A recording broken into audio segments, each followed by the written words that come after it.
मला सांग की मी हजबंड म्हणून कुठे चुकलो? सांग. अजिबात नाही. असं का वाटतंय तुला? Rather your a perfect husband. नाही, निशिला असंच वाटतं. तिला वाटतंय की मी तिच्याकडे लक्ष देत नाहीये, तिला वेळ देत नाही, तिची तिची तिची काळजी घेत नाही. आता तू मला सांग, आज दिवसभरात मी तिला किती कॉल्स केले ना? उचलला तिने माझा एकही कॉल? एवढा राग? आणि मी तिला सॉरीच बोलायला कॉल करत होतो ना, मग उचलायचा तरी माझा कॉल. आता तू मला सांग, अजून काय करू मी की तिचा माझ्यावरचा राग कमी होईल?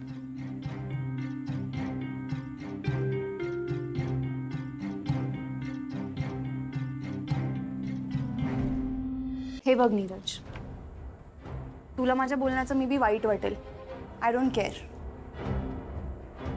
But you have to accept the facts. म्हणजे अरे निशी तुझ्यासाठी कधीच आयडियल पार्टनर नव्हते.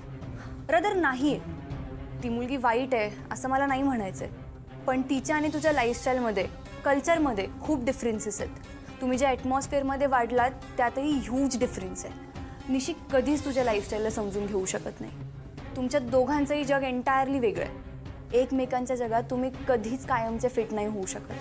त्यात ती घरातून कधीच बाहेर पडली नाही आहे, त्यामुळे तिला बाहेरचं काम, कल्चर यातलं काहीच नॉलेज नाही आहे.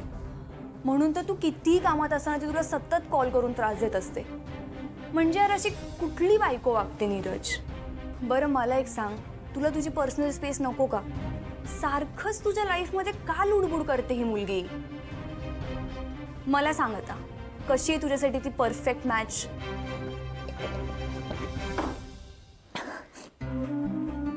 की अगं,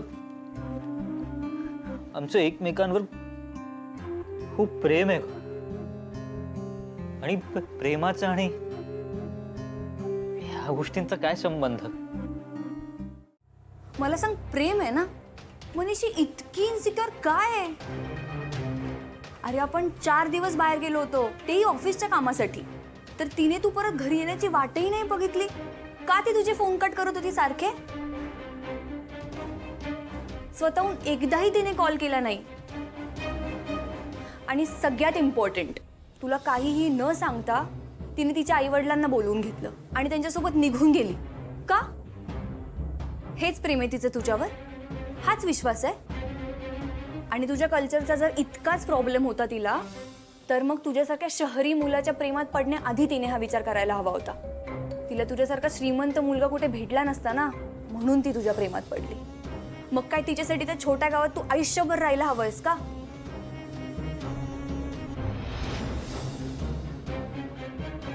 मी तर म्हणते तू तिला अजिबात कॉल करू नकोस. आता तिचे आई वडील तिला काय सल्ला देत आहेत तू हे बघ.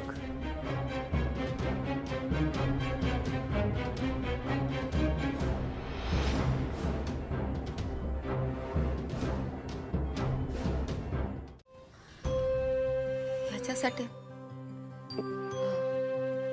म्हणजे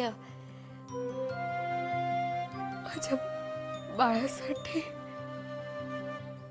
होवी होवी होवी माझ्या बाळाला धोका आहे. मी नाही जाणार तिकडे. माझ्या बाळाला धोका आहे. मला भीती वाटते. मी नाही जाणार तिकडे. हो शांत हो, शांत हो, शांत हो. हे बघ मला नीट सगळं एक्सप्लेन करून सांग. हां, शांत हो आणि नीट सांग काय झालंय.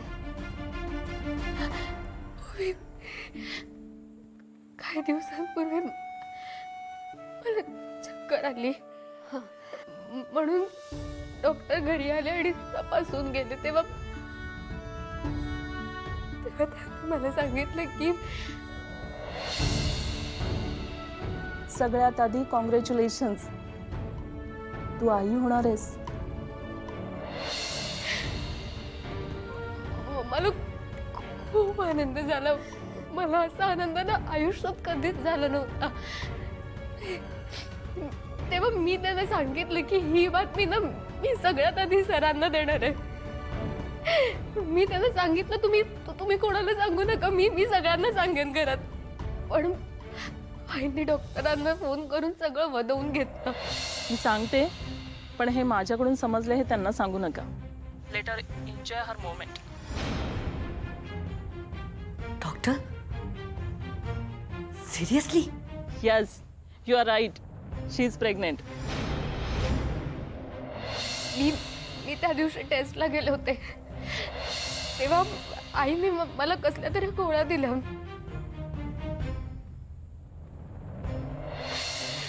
मी त्या गोळ्या घेणार तेव्हा मला डॉक्टरांनी अडवलं.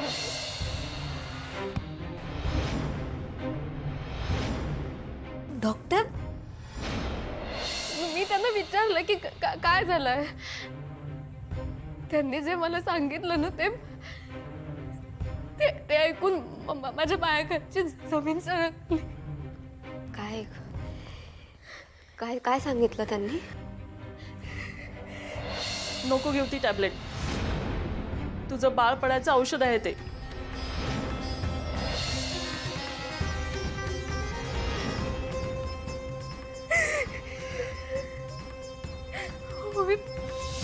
त्यांना मी आणि असं बाळ दोन्ही नको आहे. त्यांना म्हणजे कोण? निशी बोल.